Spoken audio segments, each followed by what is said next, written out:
Friends, अब हम बात करते हैं use of turgidity to plants. Turgidity का प्लांट में क्या यूज़ है? तो सबसे पहला जो यूज़ है वो क्या है? Turgidity provides rigidity to soft tissue such as the leaves. Turgidity जो सॉफ्ट टिश्यू हैं उनको रिजिडिटी प्रोवाइड कराती हैं। जैसे आप देखते होंगे कि दिन के समय जब गर्मी होती है, मीन्स दोपहर में क्या होता है, प्लांट्स की जो लीव्स होती हैं वो सूख जाती हैं, मीन्स एक तरह से हल्की सी झुक जाती हैं, या कभी कभी ऐसा भी होता है कि इतनी झुक जाती हैं कि वो प्लांट से गिर जाती हैं। ठीक, लेकिन अगर झुकी हुई लीफ है और वही अगर शाम को आप देखेंगे तो शाम को क्या होता है, वो फिर से टाइट हो जाती है, स्ट्रेट हो जाती है। वो कैसे होता है? क्योंकि दिन के समय क्या होता है, वाटर का लॉस जो होता है वो ज़्यादा होता है थ्रू ट्रांसपिरेशन।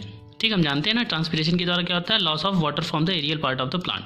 जबकि वाटर का एब्जॉर्प्शन क्या होता है, वो कम हो जाता है, क्योंकि उस समय सॉइल सूख जाती है, तो वाटर का लॉस ज़्यादा होता है और एब्जॉर्प्शन कम होता है। एक तो ये रीज़न होता है, और दूसरा जब शाम होती है वैसे ही क्या होता है, ट्रांसपिरेशन कम हो जाता है और वाटर का एब्जॉर्प्शन बढ़ जाता है, जिससे कि लाइफ फिर से क्या हो जाती है, लीफ जो होती है स्टैंड आउट हो जाती है। यहाँ पे एक टर्म दिया हुआ है, plasmolysis in practice. Plasmolysis practice एक बात कही गई है, जैसा कि आप देखते हैं जब घर में अचार बनता होगा ना, तो मम्मी लोग अचार जो बनाती हैं तो अचार में ज़्यादा से ज़्यादा वो क्या डालती हैं, खट्टी चीज़ें डालती हैं, नींबू डाल देती हैं, नमक डाल देती हैं। क्यों डाल देती हैं? ताकि वो आसानी से क्या होता है, उसमें अगर कोई अदर बैक्टीरिया आ जाए तो बैक्टीरिया को मारने का वो काम करता है, साल्ट आउट कर देता है। मीन जैसे ही उसको नमक ज़्यादा होती है तो वहाँ की बैक्टीरिया की जो सेल्स होती है वहाँ से वाटर का लॉस हो जाता है, जिससे वो बैक्टीरिया आसानी से किल हो जाती हैं। सेकेंड पॉइंट जो हम देखते हैं टर्जिडिटी प्लांट्स का यूज़ में, वो क्या है, turgor pressure helps to push through the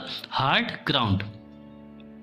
इसमें आप देखेंगे कि जब कभी कभी आप देखते होंगे कि बिल्डिंग्स में क्या होता है, कोई पत्ता निकल गया, कोई प्लांट निकल गया है, या फ्लोर पे संगमरमर की फ्लोर है या कोई ईंटे की सड़क है, उस पे देखते हैं आप कोई वीड्स निकल गया है, तो वो कैसे होता है, वो due to the turgor pressure ही होता है। कि टर्गर प्रेशर क्या होता है, जो भी आसपास की जो हार्ड ग्राउंड होते हैं उनको पुश करने में हेल्प करता है, और जिससे वो प्लांट्स वहाँ पे ग्रो कर जाता है। ठीक, अब हम देखते हैं तीसरा जो है वो turgor in root cells build up root pressure.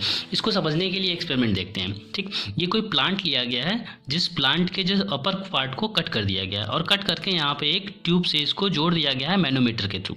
ठीक, जब जोड़ा गया तो कुछ देर बाद देखा जा रहा है कि यहाँ पे जो सेल सैप है वो क्या हो रहा है, वो राइज कर रहा है। ये क्यों कर रहा है? Due to the root pressure. Means root pressure होता क्या है, root pressure is the pressure develop in the roots due to continue inward movement. Means यहाँ पे क्या हो रहा है, इनवर्ड मूवमेंट हो रहा है ऑफ वाटर का मूवमेंट हो रहा है थ्रू सेल टू सेल। जितने भी सेल्स होंगे, सेल टू सेल क्या होता है, एक मूवमेंट हो रहा है, cell to cell osmosis which help in the ascent of cell sap upward through the stem. Means osmosis के थ्रू वाटर क्या हो रहा है, ऊपर चढ़ रहा है। ये इस एक्सपेरिमेंट के थ्रू प्रूफ हो रहा है, और यहाँ पे एसेंट ऑफ सैप हो रहा है। मीन्स सेल सैप जो होती है वो रूट से स्टेम की तरफ भाग रही है। ठीक, यहाँ पे लिखा हुआ है due to root pressure water can rise in tube, जैसा कि दिख रहा है, और in the stem in natural condition up to a certain heights only. केवल एक कुछ ही हाइट तक जाती है। Loss of water through a cut stem is called bleeding. क्यों? क्योंकि अगर यहाँ पे कट कर दिया जाए तो यहाँ पे क्या होगी, ये ब्लीडिंग होने लगी। तो जब वाटर का लॉस होने लगता है जिस पॉइंट पे, उसी को कहते हैं क्या होते हैं, ब्लीडिंग खोलते हैं क्या। ठीक, फोर्थ जो है हमारा यूज ऑफ टर्जिडिटी का, वो क्या है, turgor in the opening and closing of stomata. तो दोस्तों पहले हम बात कर लेते हैं स्टोमेटा। स्टोमेटा पाया कहाँ जाता है, ये लीव्स में पाया जाता है, लीव्स के अपर और लोअर सरफेस पे पाया जाता है। स्टोमेटा का मेन फंक्शन क्या होता है, एक्सचेंज ऑफ गैसेस का होता है। लेकिन स्टोमेटा के केस में हम देखेंगे, यहाँ पे देख लेते हैं कि ये गार्ड सेल्स होती हैं। ठीक, अब ये गार्ड सेल जो होती हैं, इन गार्ड सेल्स में जो ये वाली लेयर होती है काफ़ी थिक होती है और ये वाली लेयर काफ़ी थिन होती है।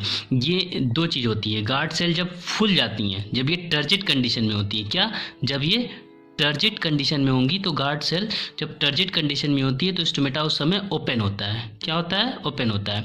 ये याद रखिएगा, जब गार्ड सेल टर्जिड कंडीशन में होती है तो स्टोमेटा ओपन हो गया। वहीं इसके अपोजिट जब गार्ड सेल जो होती हैं फ्लैक्सिड कंडीशन में होंगी तो स्टोमेटा क्लोज होता है। और ये हम जानते हैं कि जो लीव्स गार्ड सेल्स होती हैं या स्टोमेटा जो होता है वो दिन के समय ओपन होते हैं और रात के समय क्लोज होते हैं। लेकिन ये होता कैसे है? तो वहाँ कहीं ना कहीं टर्गर हेल्प करता है। वो कैसे हेल्प करता है? हम जानते हैं गार्ड सेल्स में क्या होती हैं, क्लोरोप्लास्ट होती हैं, ठीक। और क्लोरोप्लास्ट क्या होता है, फूड सिंथेसिस में हेल्प करता है, ठीक। और जब फूड का फॉर्मेशन हो जाएगा तो यहाँ पे वाटर की कमी हो जाएगी और इसके सराउंडिंग में वाटर क्या हो जाएगा, ज़्यादा हो जाएगा। तो ऑस्मोटिक प्रेशर ये कहता है कि ऑस्मोसिस को मेंटेन करने के लिए वाटर मॉलिक्यूल बाहर से अंदर की तरफ मूव करेंगे और जैसे ही वाटर मॉलिक्यूल आएंगे तो ये क्या होगा, फूल जाएगा। और जब ये फूल जाएगा तो इस समय ये क्या हो जाएगा, फ्लैक्सिड टर्जिड कंडीशन में आ जाएगा। और टर्जिड कंडीशन में आते ही क्या होता है, ये ओपन होता है। तो दिन के समय क्या होता है, ये पूरी तरह से टर्जिड हो जाता है और ओपन हो जाता है। इसके अपोजिट अगर रात में बात करें तो रात में वाटर की कमी हो जाती है, ठीक है ना दोस्तों। रात में वाटर की कमी हो जाती है या कुछ ऐसी कंडीशन आती है, शॉर्टेज ऑफ वाटर हो जाता है, जिसके कारण क्या होती है, यहाँ पे वाटर का मूवमेंट नहीं हो पाता है और ये क्या हो जाती है, फ्लैक्सिड हो जाती है, ठीक। और फ्लैक्सिड होने के कारण क्या होता है, स्टोमेटा पार्ट से जो होते हैं वो क्लोज हो जाते हैं। अगर मूवमेंट की तो सबसे बेस्ट एग्जांपल हमें दिमाग में आता है मिमोसा पुडिका। ये एक प्लांट है, छुई मुई जिसे कहते हैं। आप देखते होंगे जब उसे छुओ तो वो मुरझा जाती है और फिर उसके बाद फिर कुछ देर बाद वो हरी भरी हो जाती है, फिर से खड़ी हो जाती है। ये कैसे होता है? इसके लिए केवल टर्गर मूवमेंट ही जिम्मेदार है। छुई मुई के प्लांट में, छुई मुई के प्लांट में आप देखेंगे जो लीव्स होती हैं, ठीक, ये लीव्स है उसकी, ये ऐसे ऐसे ऐसे लीव्स होती हैं, ठीक, जैसे भी होती हैं। तो लीव्स का जो नीचे का पार्ट होता है वो होता है पेटियोल। इस पेटियोल से एक और चीज़ अटैच होती है जिसको बोलते हैं पल्विनस। ये देखिए, ये पल्विनस है और ये पेटियोल है। इस पेटियोल से क्या होती है, लीव सारी अटैच होती है। जैसे ही हम छूते हैं वैसे ही एक टर्गर मूवमेंट होता है जो पल्विनस को क्या होता है, पल्विनस से टर्गर मूवमेंट क्रॉस होता है और वहाँ पे जितने भी लीव्स स्टैंड होती हैं वो तुरंत वहाँ पे झुक जाती हैं, मुरझा जाती हैं। और जैसे वो झुक जाती हैं तो इसके आसपास की जितनी भी लीव्स होंगी वो उसको टच करेंगी, वो पल्विनस। तो इस तरह से आसपास की जितनी भी लीव्स होंगी वो सारी क्या हो जाती हैं, ड्रॉप आउट हो जाती हैं और फिर कुछ देर बाद वो फिर से क्या होती है, स्टैंड हो जाती हैं। तो ये क्या है, टर्गर मूवमेंट का बेस्ट एग्जाम्पल है।